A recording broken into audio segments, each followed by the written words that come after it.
everybody. I am Paola Guthrie from Creating Purpose with Pao, and I welcome you to the Spanglish World Network and Heart Network on Zingo TV channels 250 and 251. Please remember to download Zingo TV on the respective app stores. When you download it, please make sure that you rate it and you leave a comment letting me know how I'm doing my job. The app is totally free. Zingo TV is available in Google Chromecast and Amazon Fire, Fire TV Stick, Roku Stick, and all smart TVs from 2016 and forward. So today I'm very excited. I feel very grateful and joyful to have Tina Parker in the house. Yay! She is a retired Air Force leader. She is a TEDx speaker, as well as a founder and CEO of Lead Outside the Lines. Welcome to the house, Tina. Thank you, Paola. It's very exciting to be here. I appreciate the invite. Oh, no, I'm excited. I mean, to be honest, I grew up in Mexico, and you know a little bit of my story already. So learning about the military, the U.S. military, I learned the culture. I learned a little bit from Simon Sinek, Tony Robbins, and all those big ones out there that are involved in self-education. So through them, I learned to value any branch of the military, value the training and their heart. You know, everybody that plays full out to serve the country. So I'm so honored to have you here. Yeah, thank you so much. And for just the support. I mean, so many times when we're out in public, they're like, thank you for your service. I want to turn right back around and just say, thank you for your support, because it really does mean a lot. Oh, thank you. So share with us, what motivated you to join the Air Force? And at the same time, what inspired you to stay there long enough to retire? Yeah, it's interesting because it was not in my wheelhouse initially, right? I was born into the Air Force. I will say that. My dad was in the Air Force, my grandfathers were in the Air Force, but growing up, it wasn't a thing that I thought I would do. I was going to go to college. I was going to be a psychologist, which some roundabout way, I think I'm still in that environment, but I didn't do psychology. But I was 3 years into college, and I thought, what am I going to do after college? I don't know. I don't know how this works, right? Like most college kids, I don't know what happens after this. And I happened to walk into the ROTC building, which is the Reserve Officer Training Corps building on the campus, right? Where they train for to become an officer. And there was a lady, a major, sitting at the table, and she had her hair done and makeup. And I was like, oh, wow, maybe this is a thing. And so I just sat and talked with her. And interestingly, when I walked in was the year that they were doing leadership and management. And so each year when you go through ROTC, you have different things that you learn. And I was far enough along, and she said, hey, we're doing leadership and management. I know that's your thing. So why don't you just do it as an elective? See what you think. If you like it, then you can go to boot camp and we'll take it from there. Right. And so she was just so easygoing about it. And I said, okay. So I did it as an elective. And what I found is that it challenged me in ways that I probably would not have challenged myself. And I loved it. And so I decided to stay. Now, I didn't think I was going to stay for a full 23 years because I just retired as a lieutenant colonel. And I stayed for 7 years active duty. And then I thought, is this really what I want? Like, I love it. I'm good at it. But am I good at it because it's what I know? Or is it because it's what's in my heart? And I think a lot of people ask that question throughout their career, right? It doesn't matter what you're in, military or civilian career. And I left. I mean, I was at a high in my career doing really well. And I was like, I think I'm going to go try something else. So I left active duty, moved to San Diego, California. And within 6 months, I loved what I was doing in the civilian side, but I missed the service and the camaraderie that comes with being part of the military. And so I went back into the reserve, and I never looked back. It's been amazing. Wow. Thank you for doing that. I know you played an important role that it still plays in the life of the new ones, the new young Air Force members. So Yeah. we want to talk about it in a little bit. But what were some of your biggest challenges that you faced during this time? Oh, wow. So part of it was trusting myself.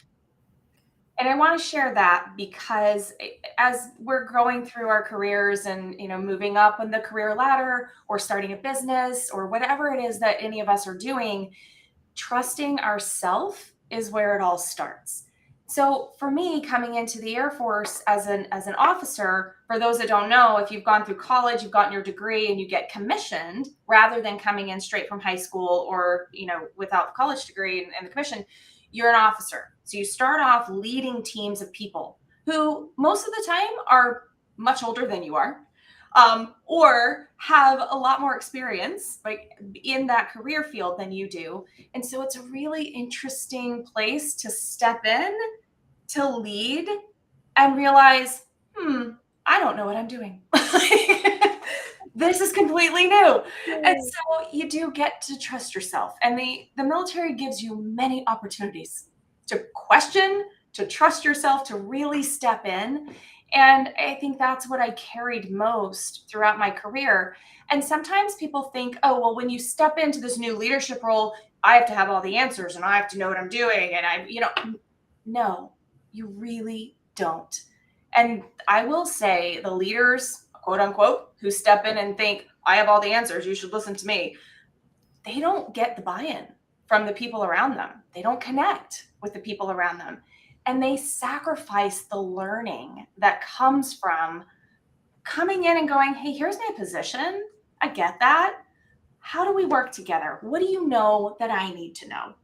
Let's help each other, right? And so from that perspective, every 2 to 3 years, officers will change jobs.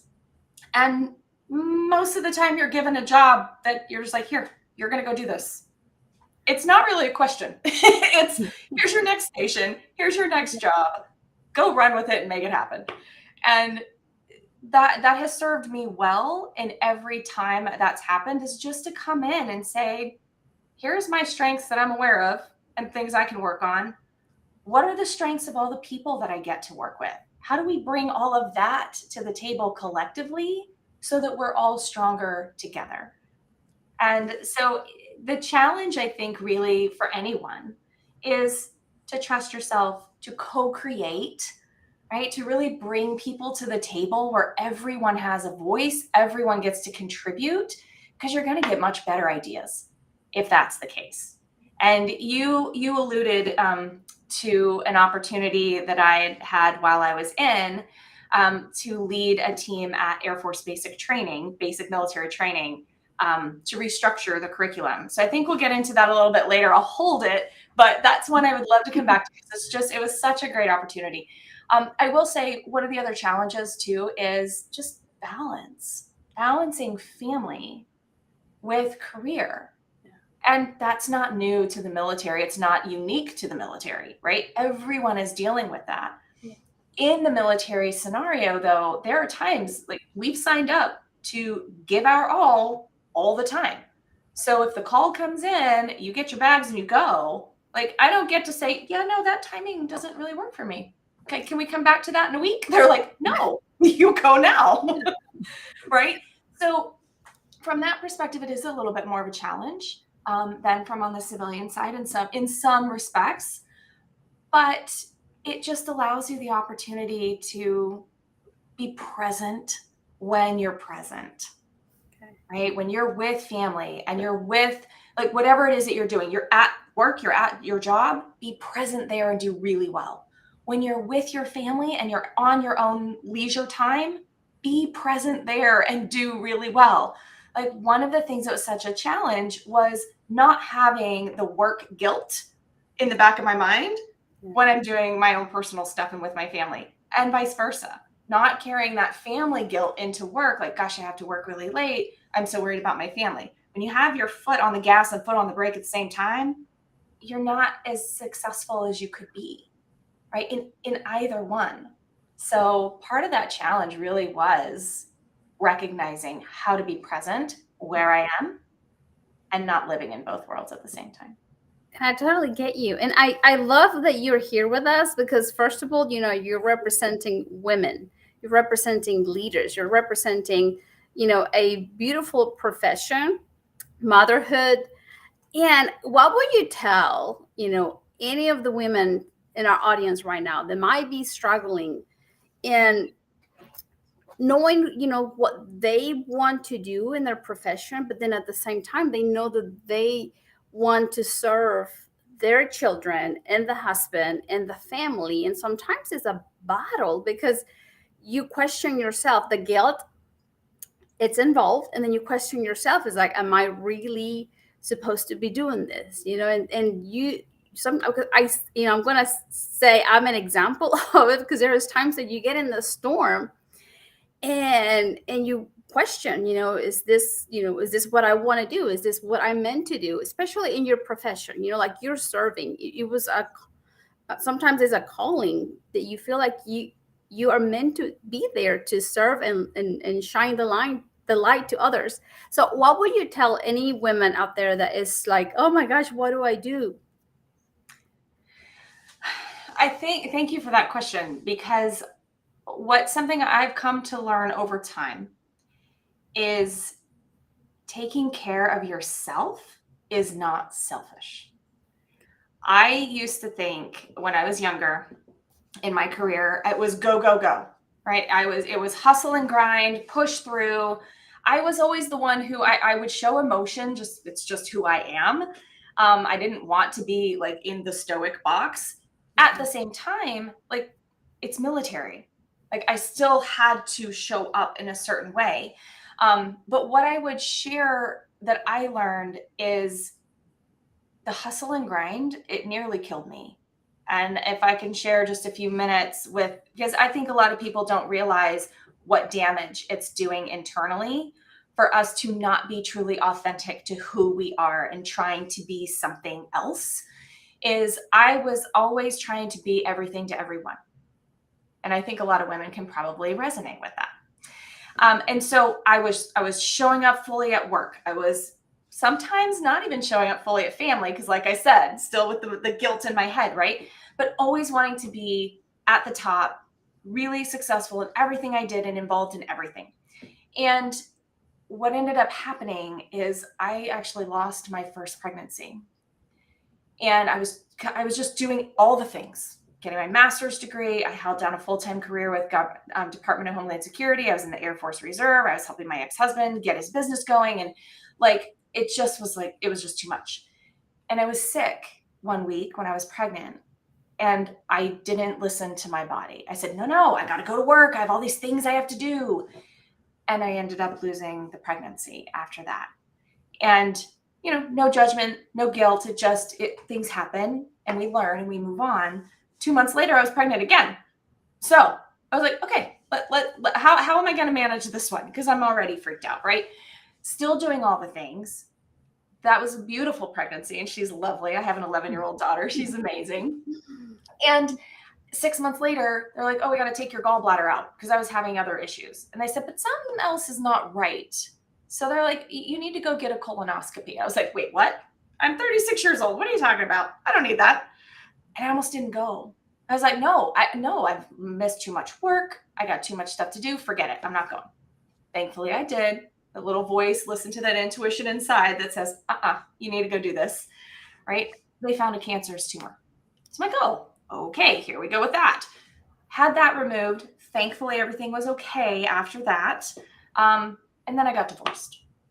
So what I want to share with people is, don't just push through. Listen to what you really, really, truly want. You can balance it all, but you've got to listen to yourself. You've got to tap into authentically what's most important for you. It's your life. It's nobody else's life, right? And I almost was not here to have this conversation with you, because when they found the tumor, they said, look, we don't normally find this one in this area. And I said, if we hadn't found it, you would be dead in 10 years. And that was 11 years ago. So the biggest takeaway that I hope I can leave with folks that are listening is to really tap into who you are. What does success mean to you? It doesn't mean checking all the boxes, but we grow up thinking it does, right? And you get to choose. You get to choose, and you need to choose because it's your life.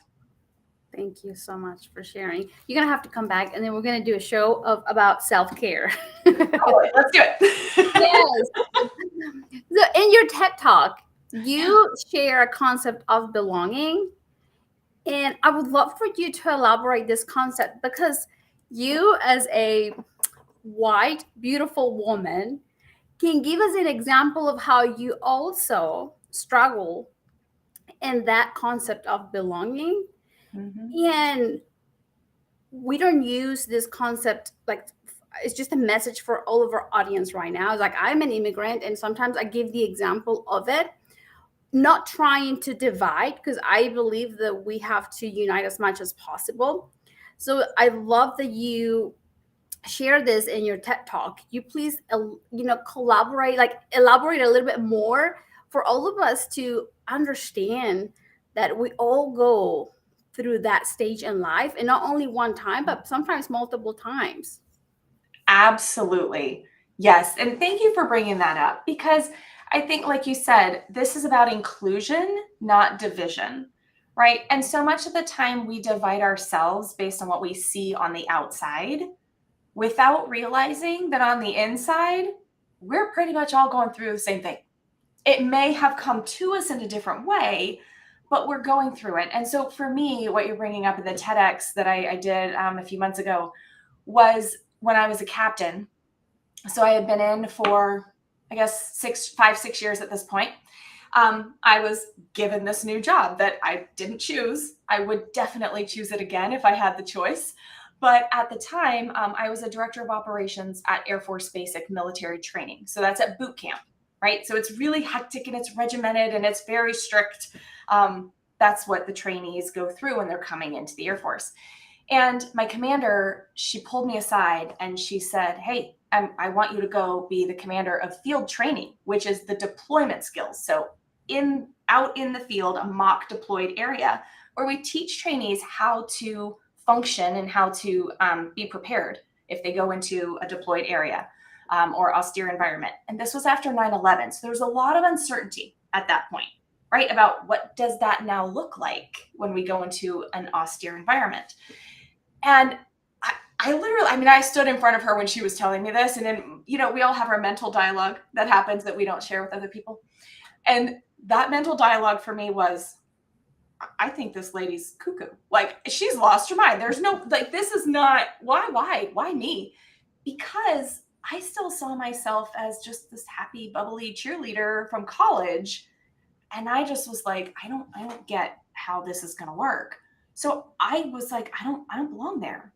I don't feel like I belong here. I mean, I'm doing the best I can, but what? And so I think all of us get in those situations, right? Where we just feel like I'm out of my element here. And that's how I felt. And so I borrowed whatever confidence she had in me at the time, right? Because I didn't see it at the time. But I went and I said, "Okay, thank you." And I asked her though, I did clarify with her. I said, why? I don't get it. And I said, "I don't have the technical skills. I don't look like them. Like, what is going on here?" And that's when she was like, "That's exactly why they need you."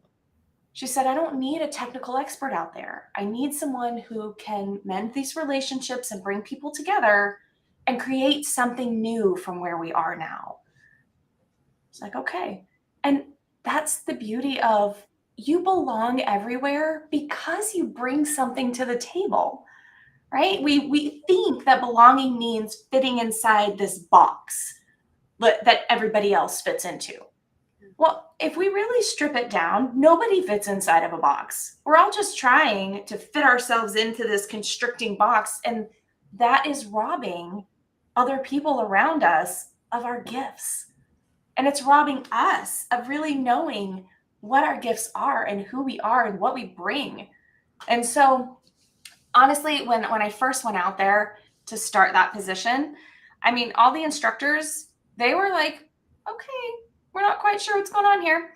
But at first it was a little rocky, right? And I think for a lot of leaders, when you go into a new environment, it can feel rocky and you can feel like you don't belong there. You can feel like you're an outsider. But what you get to do as a leader is to create connection with those around you. And then everyone starts to feel a sense of belonging together toward a common purpose, toward a common goal. And that's ultimately what happened with us is we finally came together after quite a few trials and tribulations. I won't go through the whole thing. But we needed to do that. It's laying bricks, right? It's laying bricks on the foundation for us. And when we finally came to the table together and we're like, okay, let's just set aside any egos, any of the way we used to do things, set aside rank. Like, I don't care what rank you are. Don't care what rank I am. Let's just sit down together and figure out what might this look like? Because we had to restructure the entire way that we trained airmen because 9/11 had changed everything. So we needed to be able to come together and really just think outside the box and not be constricted. And that took us sitting down and saying we all belong to the same team, working toward the same effort. Now, what do you have to bring to the party here? Let's figure out how this works. Right. And it worked really well. And so the Air Force has used the foundation that we created for 17 years, Awesome. which is pretty, I think about it and I'm like, wow, Yeah. that's some impact. And how wonderful that we had an opportunity to create something like that could impact people. And the world has changed now, right? So the Air Force is shifting into a different way from what we were doing, which is great. They should. The world changes, right? But for 17 years, we got to contribute long after we were no longer a part of that. That's beautiful. I mean, here's like in the story, you overcame your self-doubt. Mm-hmm. You learned to trust yourself.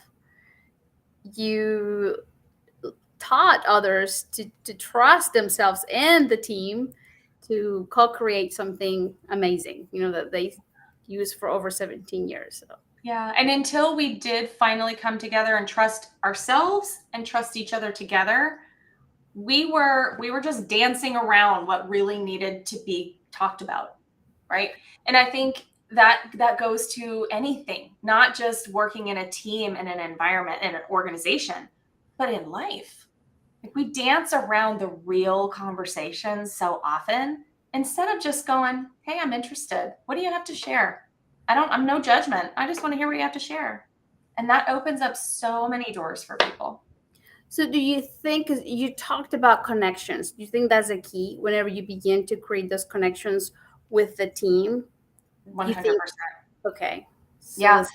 And Brene Brown, she has a definition of connection, which I love. Yeah, I love it. Right? And it's people want to feel seen, heard, and valued.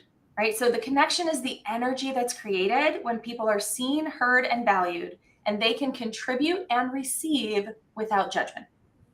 Okay. So, and if we break that down, we all want to know that we matter.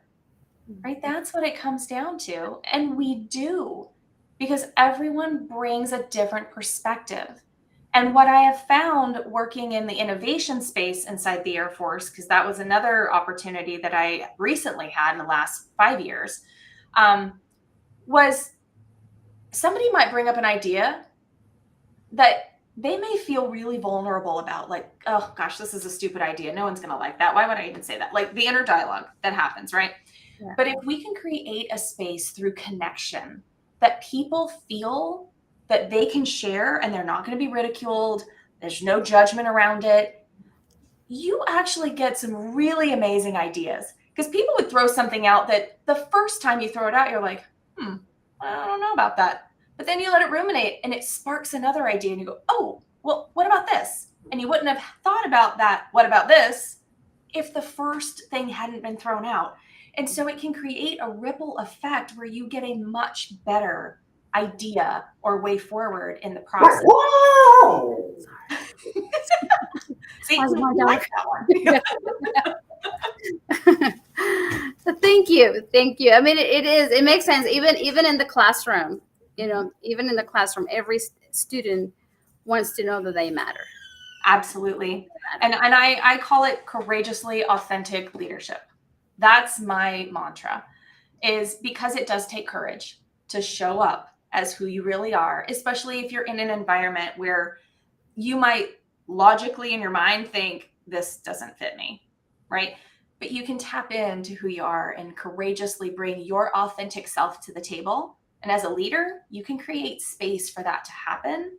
And it's really amazing what can come out of it. And, another thing that pops in my mind is like knowing that you're going to fail and accepting that it might not be 100% how you planned it, but learn. And then the next time you try it again, then at least you have data of how to do it a little bit different. So being okay with the concept of failing and restructuring.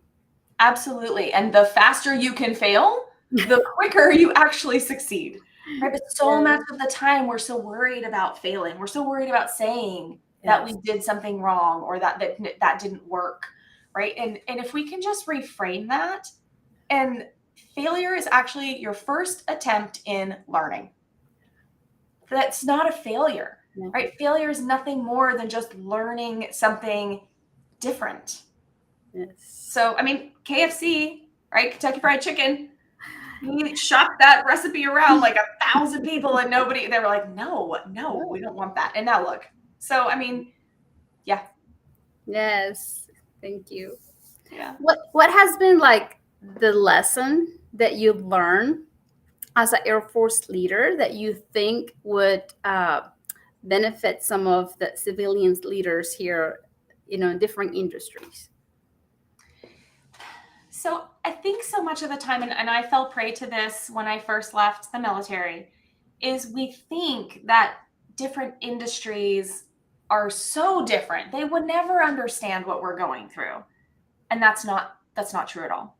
What I'm finding is, especially in leadership is about people. And it doesn't matter if you wear a uniform. It doesn't matter if you call yourself a certain title. You're still a person. And it goes back to that connection. Every person wants to feel that they matter and that they are contributing.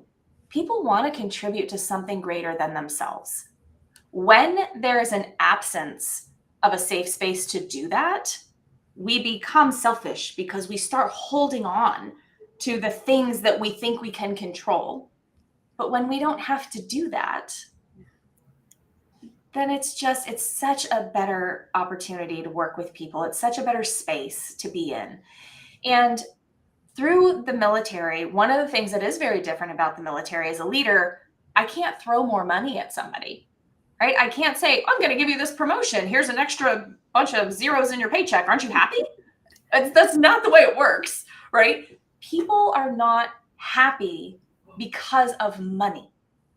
Money can be a catalyst for a lot of great things. And so don't get me wrong. I'm not against it at all. But what we fail to tap into is what really makes people tick. And so as a military leader, where I didn't have an option to give someone a raise or something like that, like we could put in for awards and those kinds of things. That was great. But those are all external. Those are external things.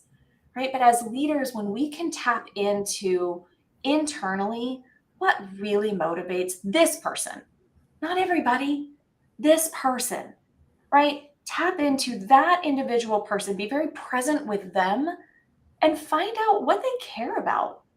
Find out, why is this job important? Why is being here every day important to them? Because we get so hung up on the things that have to get done. And we just make sure we're checking off all the stuff. Okay, our day was successful. Was it? What makes your day successful?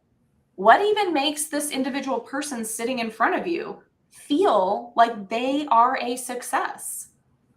People have different definitions of that. And so as leaders, when we can really tap into the people that we serve,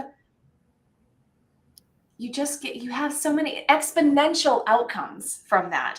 But it starts with you, right? Leadership is not an external thing. We say leadership is influencing people, but who do you influence first? Yourself. Yeah. So we have to influence ourselves, which means we need to be self-aware. We need to know what makes us tick and what ticks us off, right? And then how to manage those emotions, right? Emotional regulation. So That's the one thing I would say is it's not about what organization you're in or industry. People are people.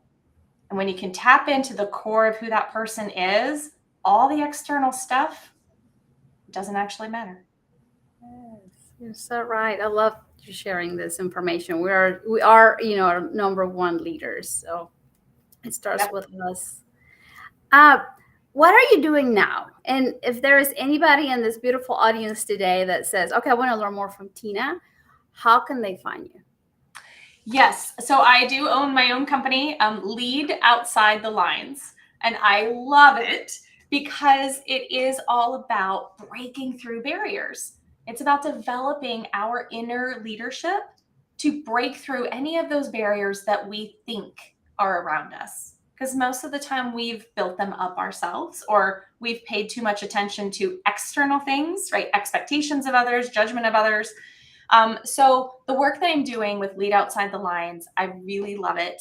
I'm working mostly with senior to upper level leadership and their teams. And so I'm super excited. I get to go in. I can't really disclose what I'm doing at the moment with this one, but next week I get to go in and work with the team that is looking to tap in to their inner leadership. And it doesn't matter what level you're at, right? So with teams, it's really cool. Leadoutsidethelines.com. That's my website. We've got some workshops coming up. I'm out there doing speaking engagements because I really just want to share with people that it's not about checking the box. It's about being courageously authentic. And when we are courageously authentic, we get to bring so much to the table and we create space for others to do the same. And so, yeah, I would love for anyone that's interested, reach out, leadoutsidethelines.com. I'm also on LinkedIn at Tina Parker or TP Sunshine. That's people are like, oh, you're Sunshine. It's kind of stuck since when I was little. And also on Facebook as well. Thank you. Yeah, and this interview, you can find it on my YouTube channel, Paola Guthrie. If you know anybody that would benefit from this content today, please share and benefit their life. Absolutely. And Paula, I just want to say thank you for bringing me on because, and I love the fact that you and I are both in the Neuroencoding Institute together, right? So we're both in this space of understanding how people function and helping them optimize that performance for themselves and others. Yes, it's beautiful seeing other people's growth, with the content that we've learned. Yeah. And we practice it. I'm still a student. I will probably be, will be a student. What you're talking about today, like being present, is so real. I mean, I had a car wreck 5 weeks ago. I'm good. That just hit me on the side, and my arm still hurts, but it's like that pain is teaching me to breathe, because instead of like go go go go, as a mom and trying to run my own business and then working and then home and making sure laundry is clean and the dishes are clean and food is ready. So we get into that mode of like go, go, go, go. So it's like now it's like it happened for me. So I feel the pain and I'm like, breathe and enjoy the moment. So what Yes. Tina's sharing is like it's real. We have to breathe, enjoy the moment, and be present. Absolutely. Not Well, just and just like what you're bringing up, like there are two ways you could look at the car wreck. You could go, I don't have time for that. This is so messing up my schedule. Like, why is this happening to me? And then we get into this angsty space inside of us, right? Or like what you're doing, you're like, okay, this happened for me. I get to, it's not I have to, I get to step back and breathe and just be present and give myself grace to heal. Yes. Right. Yeah. And I think so there's little shifts in the way that we speak, the way that we think, that make a huge difference for people. I'm working with a client now who he's a hard charger in his career, right? He's C-level hard charger, been going, going, going, just like you're saying, running on the hamster wheel, constantly going, hustle and grind, right? And he's like, I'm missing the time with my kids. I don't want to do that. I'm not healthy right now. I want to spend more time on myself. He goes, but that's not even possible with my job. And I was like, let's look at that. So we're working together, and literally within 3 months of going into this program, he was like, I don't even know how this is possible. He's lost weight a lot, like 30 pounds. He's working out, he's spending time with his kids. He's just as successful at work, just as productive, if not more, right? Because there's things we can do by being aligned with who we really are and what's important to us, finding other people who love to do the things that we don't love to do, right? There's things that we can do, but it does start with that whole, you got to pause to take account of what's going on, notice what's happening instead of just pushing through it, and then choosing. You know, are you going to have a both and life, or are you going to have an either or? Because either or is not very fun. But you can have it all. And so I appreciate that you're sharing something that happened in your life recently that got your attention and got you to pause. Yes. So anybody in our audience today, if you need to breathe every time you, it's like now every time I make a stop, it's like, okay, breathe. So there's just those little habits that I'm adopting to benefit and improve, my lifestyle. And sometimes life sends you, little situations where you have to wake up and it's like, okay, I need to be more present. Or even though, like I've been here in this world of self-development, I'm still a student. I'm still learning, and I'm choosing to continue to learn as well as you, Tina. Absolutely. And that we're lifelong learners, right? I mean, unless your life ends in the next minute, you're still learning. So whether you want to or not, you are going to continue learning, and what a gift that is, that life is still available to you so that you get to continue learning and developing and growing.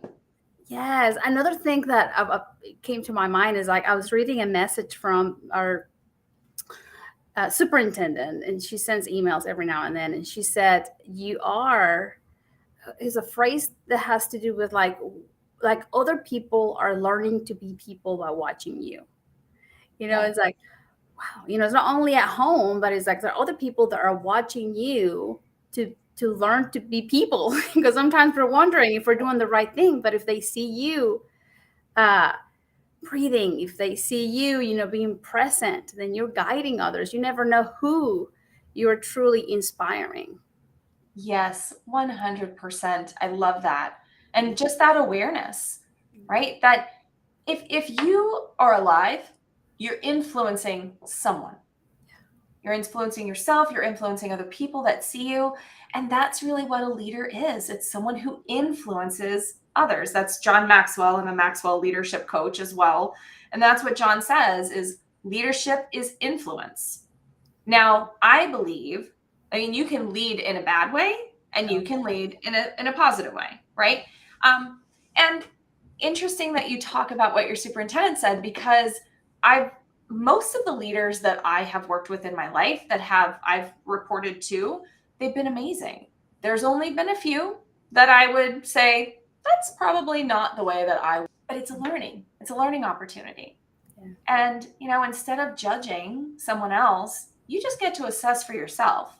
Does that work for me? No. Okay. And then you don't have to adopt it, right? Yeah. But if it does, then you can get really curious about that too.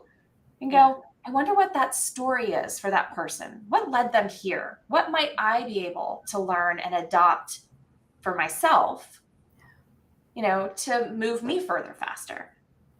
And so you're right. We are always influencing other people. Yes, because sometimes we get off the wagon and we're like, okay, wait a minute, who should I follow now? Or, like sometimes things happen and you're off track, and then you have to find that inspiration. Borrow trust on your commander. Was like, okay, if you think I can do it, then you borrow her trust until you were able to build your own. And yes, express it. So absolutely. And that doesn't stop. Just because you've been successful in one endeavor, that doesn't mean like everything else is piece of cake. Okay, I know everything there is to know. You never do. right? So you get to consistently keep taking those steps forward. And every time you take one step forward, the scenery changes. And then you get to just be patient and assess, all right, what's going on around me now? Where do I want to be? Who am I? Who do I want to be? Right? Just ask yourself these questions. Sometimes we don't want to know the answer, so we don't ask. But what I would challenge every single person, though, is when you're truly honest with yourself and you get rid of all the extra junk, like that critical self talk that's happening in your head, you really get to see who you are. And at your core, you're pretty darn amazing. So I just would challenge everyone, be curious. Be curious about yourself. Build connection with other people. Learn from them, just like you're talking about, Paola. It makes such a difference. Thank you. Now, share with us, based on your experience, how does a team stay stronger even when there is differences of opinion? Like, how do you keep the team heading towards the same direction? Yes. So with teams, and it's just like with us, it starts with us. Like we're talking about just being curious without judgment.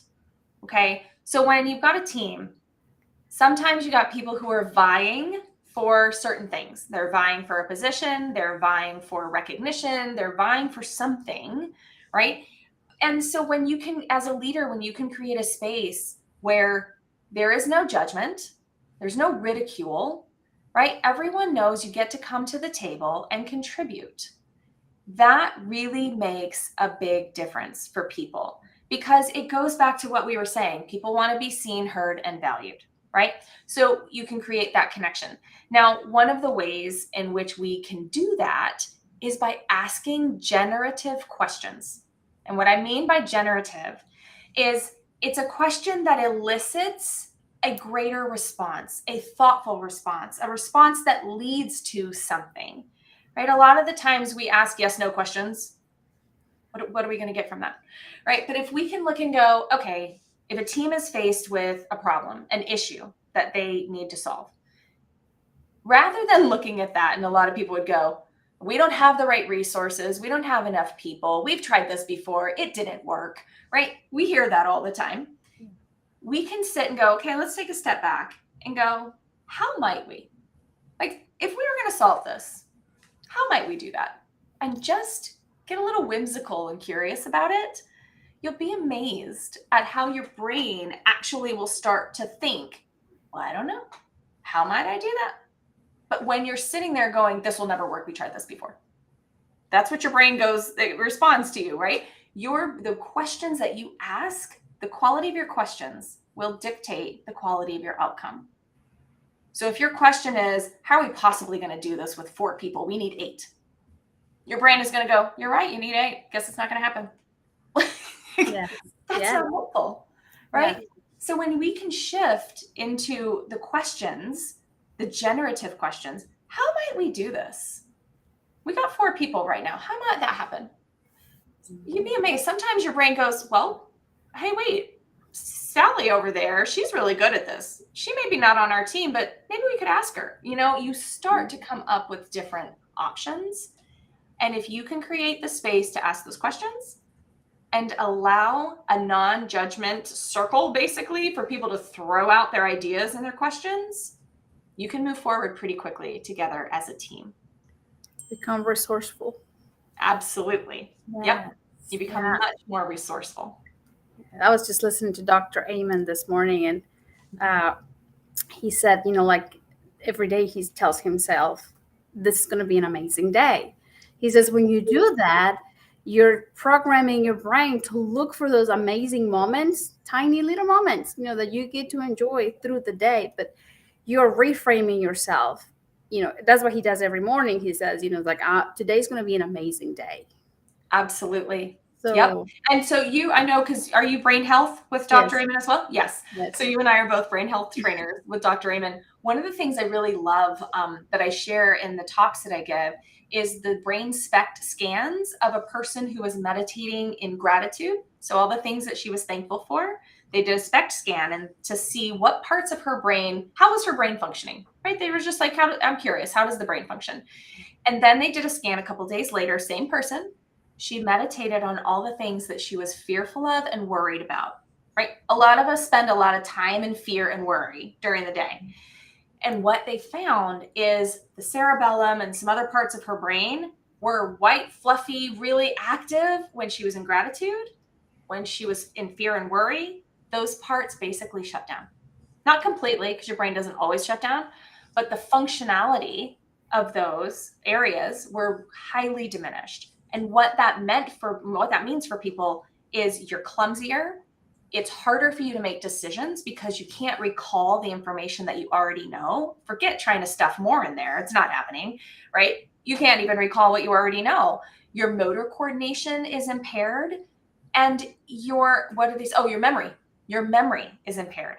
And so how many hours in a day do we actually spend fearful about something or worried about something or an overwhelm and anxiety, right? I call it's two different states of being. You have a reactive state, which is fear, worry, overwhelm, and anxiety. And you have a creative state, which is gratitude, curiosity, joy, right? And so it's not just because you feel better, you function better, you're actually functioning better. Your brain is functioning better.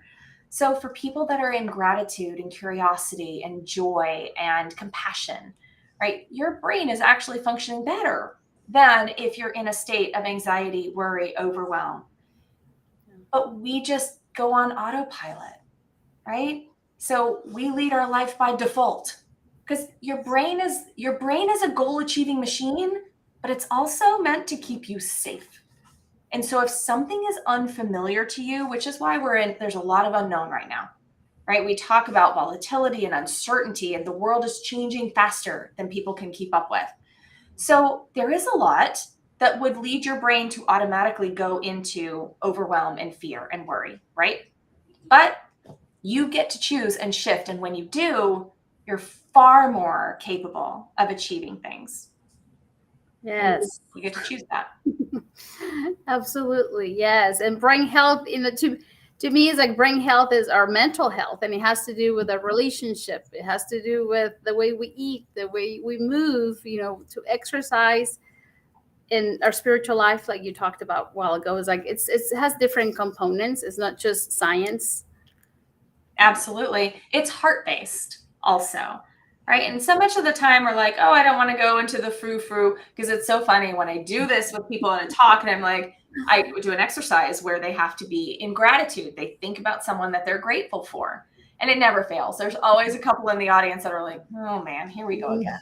Like another woo-woo thing, right? But I tell them, I'm like, I promise you, when we get to the science of it, you will be glad that you did this. And so they'll reluctantly do it. And then once I show them what's happening in your brain, they go, oh, I'm kind of starting to get it now. And so the science really is helping to show and back what we already know. We already know that if you're in gratitude, you feel better. When you feel better, you operate better. When you operate better, you do better. I mean, it's a cyclical thing here, right? But our thoughts, feelings, and beliefs, they drive everything. If you look at the actions that you take or don't take, those are usually because of a thought, feeling, or belief that you had prior to that action. So we can break it down simply in that way. Yes, and we are out of time. It's so lovely to have you here. Thank you so much. I so appreciate the opportunity to come on and just have a conversation with you, to share with your audience, and hopefully there were some takeaways that folks can adopt into their own life. Yes, of course. I mean, it's like self-care was one of them that I'm still thinking about it. And another one, I hope our audience is realizing that our emotions, and our thoughts is like lead our behavior. So just be aware of why you're behaving that way and analyze, okay, what was I thinking whenever I overreact? Or, we did something that you were not too proud of it. because we messed up. I messed up. It She's like, happens. We all do it. yes, yes, yes. So thank you all very much for being here with us. Any last minute, few seconds that you want to share with the audience before we go, Tina? I just want to encourage everyone, keep tuning in to Paola and this TV channel because I know she brings on so many amazing guests. And tune into yourself. Give yourself the grace and really start to go, who am I? Authentically, what do I want in my life? And just go after it. This is your one life. Make it count. Yes, thank you. You guys remember that you are the only ones who can give power to your talents. You're the only one who can give life to your dreams. So this show can also be heard on Spanglish Radio Network. Please check out spanglishworld.ca for all news and programming. Spanglish World. Watch it, hear it, read it, download it, and live it. Thank you all very much and blessings.